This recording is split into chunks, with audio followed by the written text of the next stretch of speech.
Are you taking the time to produce greatness, or are you just staying stagnant and not producing and failing because you're doing so? On today's Think Share.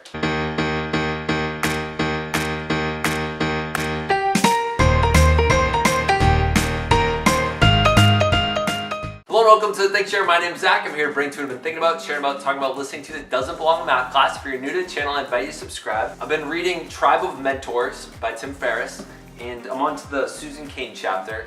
And one of the stories she said, which was answering what's one of the most worthwhile investments you've ever made, something that really stood out to me is she said, most publishing houses rush books to market long before they've fully baked. If she had done that, there would be no Quiet Revolution. So she's the author of Quiet, has been on the New York Times bestseller list for 4 years, and she took 7 years to write it. The publisher allowed her the time to do it. And I think it's sort of a double-edged sword, taking time to do things.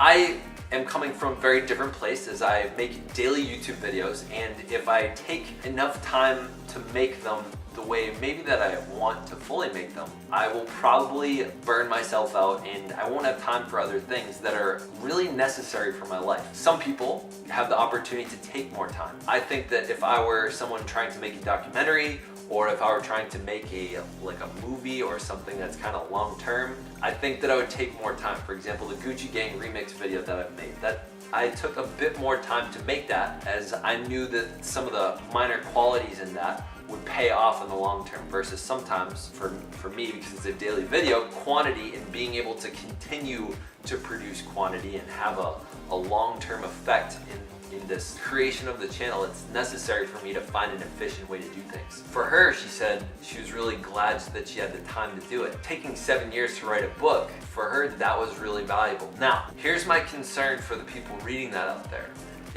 I think a lot of us, not everyone, but I think a lot of people are the type of people that take time to do things, but they're not consistently working on it. You know, they take time, they get stopped, and then they stay stopped. And we think that that's part of the 7 years. And for some of us, that's necessary. Some of us, it's just us failing because we're not taking actions anymore. So my question for you is, for one of those bigger projects that you've taken on, or one of those art projects that you want to create, maybe it's music, maybe it's an album, maybe it's a book, maybe it's a video or a movie, it could be a relationship. Ask yourself, are you neglecting, are you resisting, are you procrastinating things?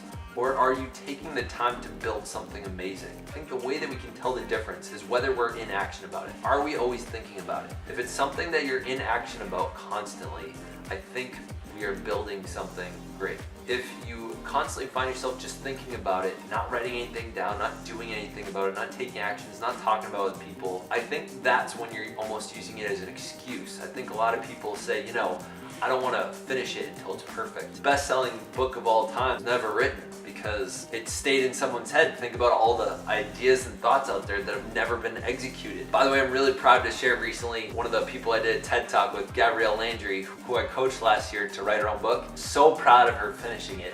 And she took 6 months to do it. And she thought it was going to take multiple years. I showed her how to try to execute and try to stay on it daily. Well, if she had been left to her own devices, I think it would have taken much longer than 6 months. If you're interested in coaching on your book, I invite you to reach out to me via email. I'd love to coach you. My services are free right now. Hey, if you're still watching right now, I want to see if we can get 10 likes on this video. Hope this is useful. If you like this and you want more, I invite you to subscribe. Hit that bell if you want notifications every day that I come out with something new. Thank you for watching. Stay weird, humans. Yeet!